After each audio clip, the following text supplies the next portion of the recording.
ng Pangulo sa mga pahayag ni Philippine Coast Guard spokesperson on the West Philippine Sea, Commodore J. Tariela.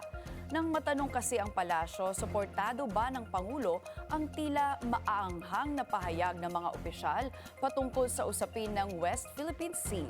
Kinumpirma ito ng Malacanang kung ang mga nasabing pahayag ay naaayon sa advokasya ng bansa na ipagtanggol ang interes at karapatan ng bayan. So in this particular case, the President stands by the statements of our officials. Yes.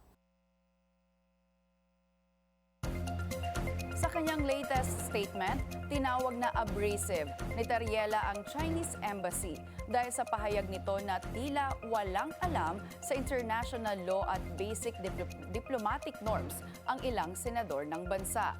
Ayon kay Tariela, hindi lang ito atake sa Senado, kundi direktang panghahamon sa soberanya ng Pilipinas.